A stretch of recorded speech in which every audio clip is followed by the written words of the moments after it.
आत्मवंदित masters. तो शुरू करते हैं हम सीतायन। सीतायन में हम आज सोमा की कहानी के बारे में भाग 2 के बारे में बोलने जा रही हूँ।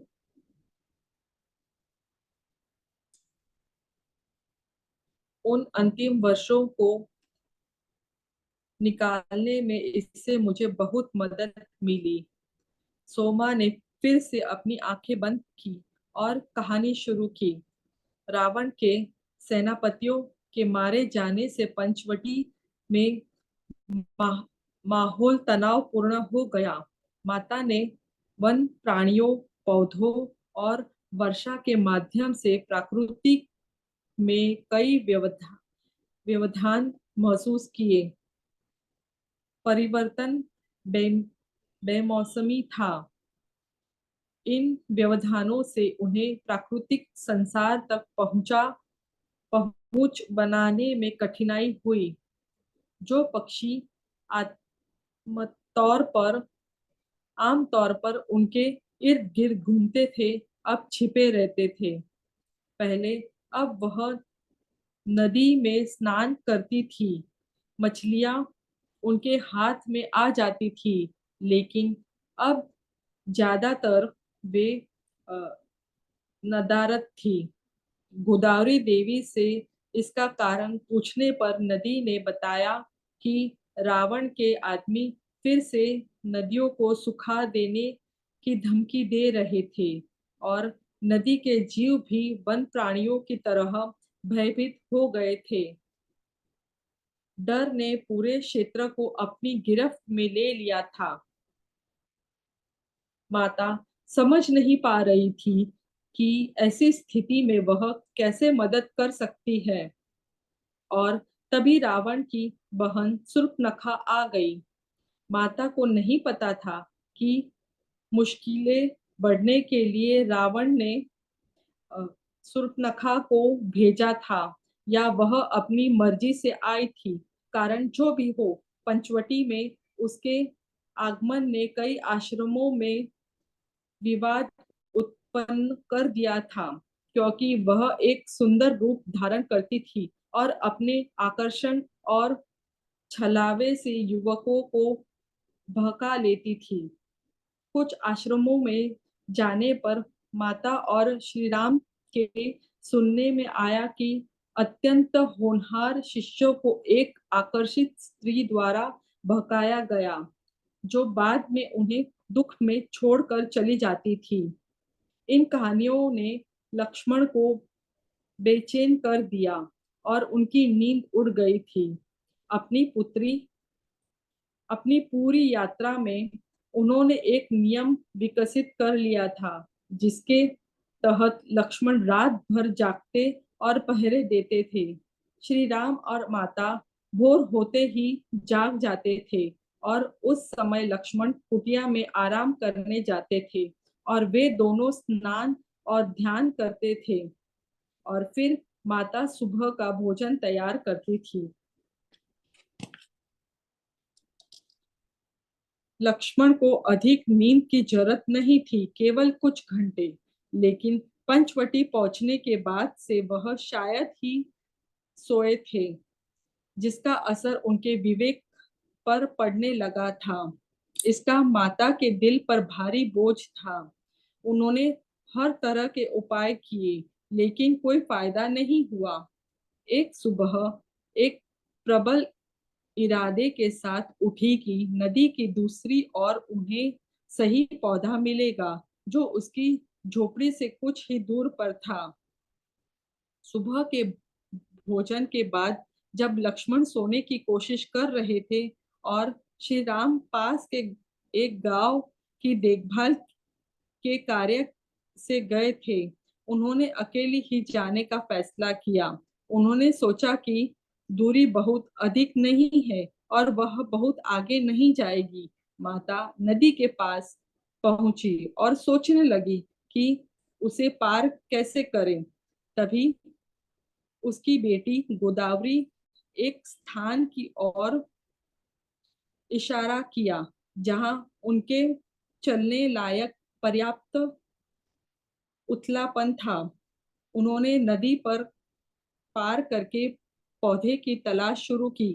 गोदावरी ने फिर हस्तक्षेप किया और अपनी एक सहायक नदी का मार्ग दिखाया, जहां वह पौधा बहुतायत में अ, उगता था, जिसकी उन्हें तलाश थी। माता जलधाराओं के साथ साथ उस पौधे की तलाश में गहन जंगल में चली गई। उनकी तलाश सफल हुई। जब उस उथली जलधारा के किनारे पर वह मिल गया जिसे वह ढूंढ रही थी। टोकरी भर कर पौधे एकत्र करने के बाद माता ने घर की ओर चलना शुरू किया। अचानक पक्षियों की चहचहाट, बंदरों की और जंगलों की अन्य आवाजों के बीच घने नम वायुमंडल को चीरता हुआ स्थिर लय में एक स्त्री स्वर उनके कानों तक पहुंचा।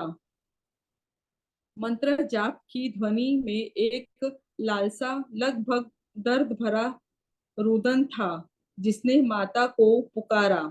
वह आवाज एक पीछा करने से स्वयं को रोक नहीं सकी। वह एक छोटी सी टूटी फूटी झोपड़ी के पास पहुंची, जिसे मरम्मत की सख्त जरूरत थी। बाहर एक युवती फूलों से सज्जित पार्वती माँ की मूर्ति के सामने बैठी थी। युवती दिल चीरने वाले शोकपूर्ण स्वर में पार्वती माँ के सामने गा रही थी।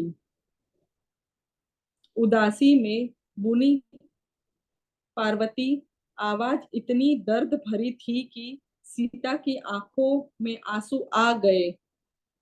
माता चुपचाप उसके पास पहुंची ताकि वह बाधित न हो और उससे कुछ हाथ पीछे बैठ गई। मंत्र जाप सुनते सुनते वह ध्यान की अवस्था में चली गई। अचानक मंत्र जाप थम गया। एक धीमा करुणमय रुद्र माता को उनके ध्यान से बाहर ले आया। युवती उठी और भय से उनकी ओर देखने लगी। वह कदम पीछे हटाने लगी। माता ने तुरंत प्रतिक्रिया दी, मुझसे डरो मत। अपने स्थान से उठते हुए उन्होंने कहा, मैं पास में पौधे इकट्ठा कर रही थी कि तुम्हारी सुंदर मंत्रोच्चारण सुना। मैं खुद को रोक नहीं सकी और देखने आ गई कि कौन इतनी तड़प के साथ पार्वती माँ को पुकार रहा था।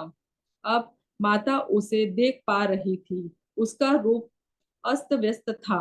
घने केश बिखरे हुए थे और उसके चेहरे के आसपास फैले हुए थे। वह पतली थी, लगभग दुर्बल। उसके युवा चेहरे में सुंदरता के अवशेष देखे जा सकते थे, जिस पर यौवन का निखरा समय से पहले ढल चुका था। उसकी आंखें खाली थी, आंसुओं में डूबी और नदी से अनजान और नींद से अनजान। माता का हृदय पिघलने लगा। यह युवती कौन थी और इसके इस घोर दुख का क्या कारण था? माता ने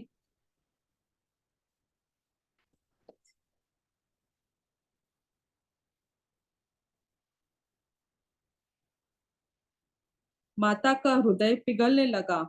यह युवती कौन थी और उसके इस घोर दुख का क्या कारण था? माता के वचन इसका डर कम नहीं कर सके और वह पीछे हटती रही। तुम कौन हो? युवती ने कांपती आवाज से पूछा। मैं सीता हूँ। मैं यहाँ से कुछ ही दूर अपने पति राम और देवर लक्ष्मण के साथ रह रही हूँ। ऐसा नहीं हो सकता। स्त्री भयभीत स्वर में चिल्लाई। मुझे परखो मत। मुझे बताओ कि तुम वास्तव में कौन हो और मुझसे क्या चाहती हो। उसने सीने में एक आह आई और वह रोने लगी। इससे पहले कभी किसी ने माता की पहचान पर शक नहीं किया था। वह अचंभित थी, पर उन्होंने उत्तर दिया, यह सच है, मैं सीता हूँ। मैं यहाँ से कुछ दूर जंगल के किनारे एक छोटी सी कुटिया में अपने पति और देवर के साथ रहती हूँ। लेकिन पुत्री, तुम्हारे भीतर इतने भय का क्या कारण है? यह भापकर कि केवल शब्द उसकी शंकाओं का निदान नहीं कर पाएंगे। अपनी शांत और प्रेममयी आंखों के माध्यम से माता धीरे से उसके हृदय में उतरी और प्यार से युवती के मन से भय को दूर किया। मुस्कुराते हुए माता ने अपना हाथ उसकी ओर बढ़ाया। मेरी आंखों में देखो और तुम जान जाओगी कि मैं वास्तव में वह हूँ जो मैं कहा कि मैं हूँ। उसने अपने आंसू पोंछे और कुछ झिझक के साथ माता की आंखों में देखा। उन प्यारी आंखों में जिनकी गहराई में देखने पर कोई भी आवश्यकता हो जाती है। हाँ, अब मुझे आप पर भरोसा है। वह विनम्रता से माता का बढ़ा हुआ हाथ स्वीकारने के लिए आगे बढ़ी। वह दूसरी औरत, उसकी आंखें आपकी तरह साफ और सौम्य नहीं थी। आपकी आंखों में कोई कपट नहीं है। अचानक उसे एहसास हुआ कि वह वाकई सीता के सामने खड़ी थी और उसे उसकी पहचान पर संदेह किया था। वह पछतावे से भर गई। जमीन पर गिरते हुए उसने सीता के पैर छुए और बोली, माता, कृपया मुझे आपकी पहचान पर संदेह के लिए क्षमा करें। मैंने कभी सोचा भी नहीं था कि मुझे आपसे मिलने का सौभाग्य मिलेगा। मैं इस सौभाग्य के लायक नहीं हूँ और और आपको देने के लिए भी मेरे पास कुछ नहीं है। माता युवती के रूप और शब्दों से इतनी स्तब्ध हुई कि वह कई क्षणों तक बोल नहीं पाई। ऐसा इसके साथ क्या हुआ जो इसे इस दशा में ले आया? उसे प्यार से उठाते हुए उन्होंने कहा, मुझे केवल तुम्हारा भरोसा चाहिए। मुझे तुम्हारा दर्द अपने दिल में महसूस हुआ, लेकिन दुख का कारण मैं नहीं जानती। अगर तुम अपनी कहानी मेरे साथ साझा करो तो शायद हम मिलकर तुम्हें दुख की जड़ को समाप्त कर सके। मुझे डर है माता, यह संभव नहीं है। उसने दूसरी ओर देखते हुए कहा। फिर से मूर्ति के सामने बैठकर पार्वती माँ को निहारती हुई वह चुप हो गई। माता उसके पास बैठ गई और उसके बताने की प्रतीक्षा करने लगी। अंत में वह लड़खड़ाती हुई आवाज में बोली, मेरा नाम चंद्रिका है। मेरी शादी एक प्रतिभा संपन्न युवा साधु से हुई थी। हमारे गुरु को मेरे पति की योग्यताओं पर इतना विश्वास था कि उन्होंने अपने शिष्यों को अपने पास भेजना शुरू कर दिया। कुछ समय बाद हमने अपने गुरु से कुछ ही दूरी पर एक छोटा आश्रम स्थापित किया और जैसे जैसे बात फैलती गई और अधिक शिष्य आने लगे, मैं देखती थी कि कैसे वे मेरे पति की प्रशंसा करते थे और मुझे उन पर बहुत गर्व होता था। शायद यही मेरी कमजोरी थी। वह बुदबुदाई। उसकी आवाज दृढ़ हो गई, लगभग कर्कश। फिर एक दिन वह आई। उसने बताया कि उनका नाम माया था और वह एक महान ऋषि की बेटी थी। वह भेंट में भोजन लेकर आई थी, जिसे निसंदेह हम मना नहीं कर सकते थे।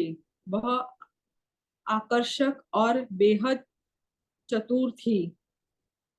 यह जल्दी ही लगा दिखने लगा था।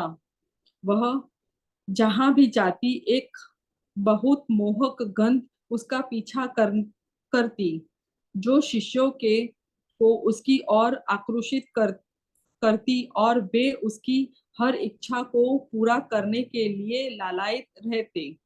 कुछ दिन तक यह देखने के बाद मैं सचेत हो गई।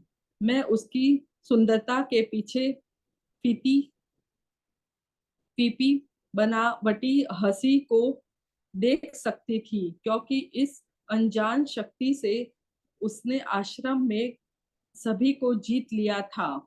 मैंने अपने पति को सावधान करने की कोशिश की, लेकिन उन्होंने यह कहते हुए मेरी भर्त्सना की कि वह एक दिव्य प्राणी है, जिसने अपनी आध्यात्मिक उपलब्धि के स्तर के अनुसार हमारे आश्रम को चुना है। मुझे कुछ ऐसा महसूस होने लगा था जैसे अपने पति की ओर से पहले कभी महसूस नहीं हुआ था। लगभग तिरस्कृत जैसे कि मैं कोई रुकावट बन गई थी। इसने मुझे गहरा आघात पहुंचा और इसलिए मैंने विरोध करना बंद कर दिया। जब उसने अपना सारा ध्यान मेरे पति पर लगाया, मैंने उस उनके अहंकार को ऊंचा उठाते देखा। लेकिन मैंने सोचा कि अपने वर्षों के ध्यान के फलस्वरूप वह उसकी चालों में नहीं फंसेगी। मैं मैंने विश्वास करने की कोशिश की कि वह एक दिव्य प्राणी थी। मुझे नहीं पता कि वह कितने समय तक वहां रही। लगा जैसे वर्षों का समय था, लेकिन शायद केवल कुछ सप्ताह ही हुए थे। एक सुबह जब मैं उठी तो पाया कि वह चली गई है। मेरे पति उसके साथ थे। मैं व्यवस्थित थी। उसके जाने के साथ जादू समाप्त हो गया और शिष्य मेरे पति की बुराई करने लगे। वे सब चले गए। सभी वे हमारे गुरु के आश्रम में गए, लेकिन मैं वापस नहीं आ सकी। मुझ में उनका सामना करने का सामर्थ्य नहीं था। मेरे पति के साथ जो हुआ उसके लिए मैं खुद को दोषी मानने लगी। यदि मैं एक बेहतर पत्नी होती, उनकी बेहतर सेवा करती, तो शायद मैं नहीं जानती। शिष्यों के बिना मैं आश्रम को नहीं चला सकी। मेरे पास जाने के लिए कोई जगह नहीं थी। एक दिन मैं इस विचार के साथ जंगल में निकल गई कि मैं अपने को खोज लूंगी और उनके विवेक को वापस जगाऊंगी। लेकिन फिर मुझे अपने अंदर एक आवाज सुनाई देने लगी, जो मुझे अपना जीवन नदी के हवाले करके अपना जीवन समाप्त करने की ओर प्रवृत्त कर रही थी।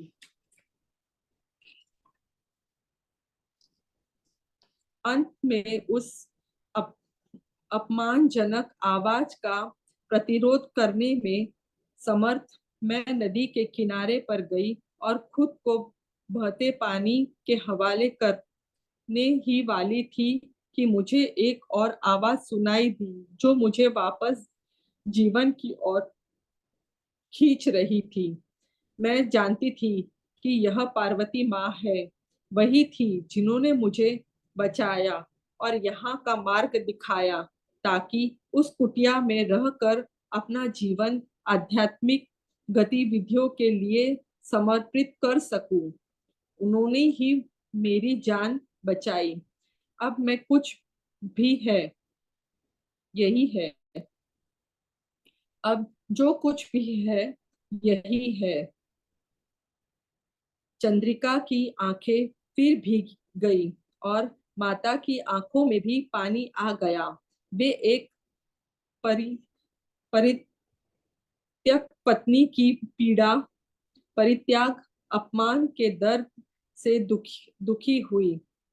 आंतरिक रूप से इस युवती की जान बचाने के लिए माता ने पार्वती माँ को धन्यवाद दिया। चंद्रिका ने आगे कहा, अब मुझे पता चला कि मेरे पति पहले व्यक्ति नहीं थे। यह स्त्री, वह जो भी है, यह राक्षसी अलग अलग आश्रमों में जाकर खुद को एक महान ऋषि की बेटी बताती है, उत्सुक शिष्यों को ढूंढती है और उन्हें बर्ग बर्ग बरगलाती है। कई स्त्रियां नदी में उनकी जान दे चुकी है, जैसे मैंने करना चाहा था।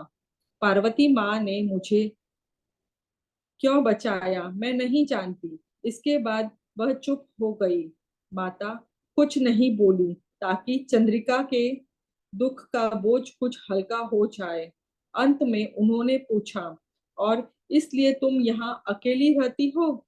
चंद्रिका ने सिर हिलाया, लेकिन यह सुरक्षित नहीं है। माता ने विरोध किया। क्रूर राक्षस अभी भी जंगलों में आतंक मचाते हैं। क्या तुम्हें उससे डर नहीं लगता? चंद्रिका ने सिर हिलाया। इससे अधिक वो मेरे साथ क्या कर सकते हैं?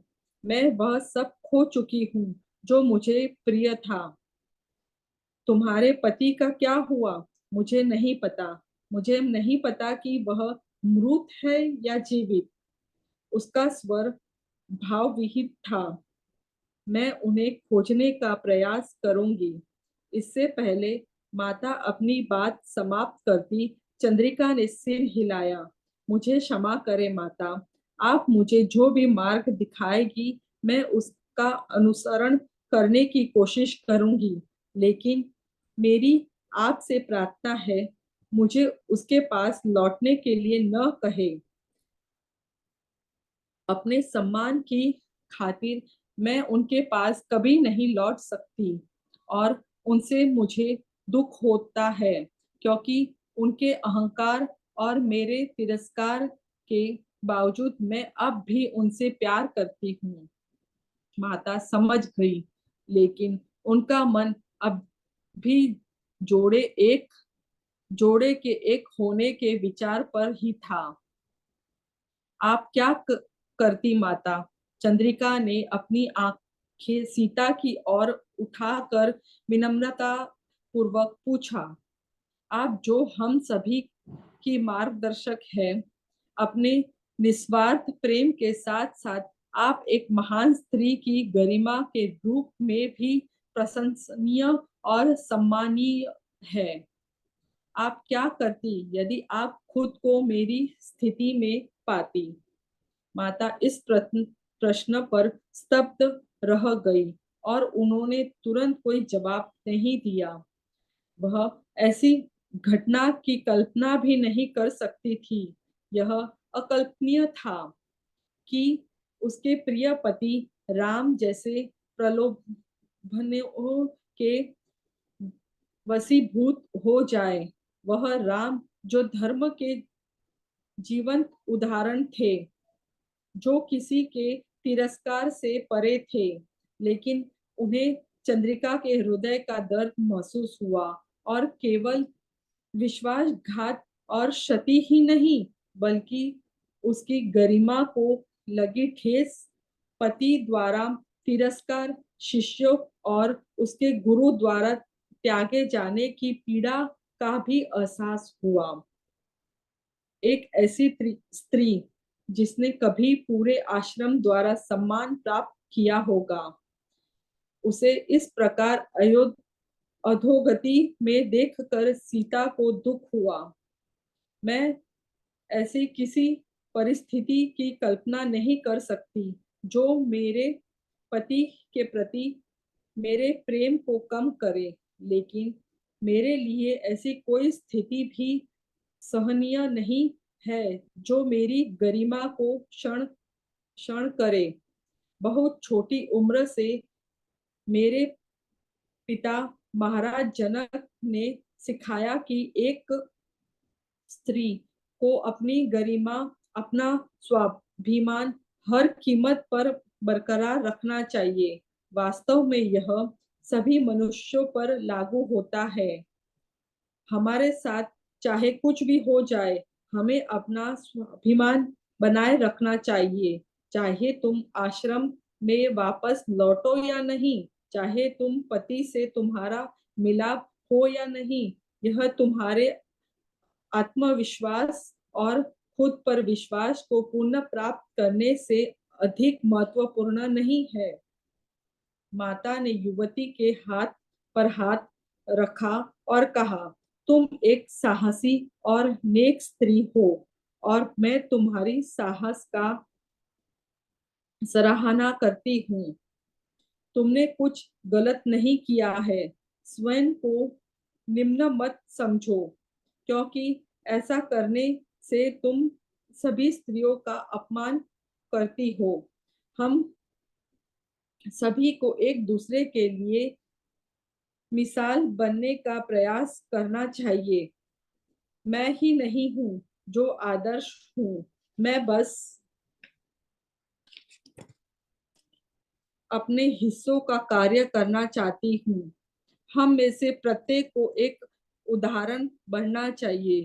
खुद पर नियंत्रण और अपनी गरिमा बनाए रखना, बस इतना ही है जो हमें करना है। जय सीता मैया।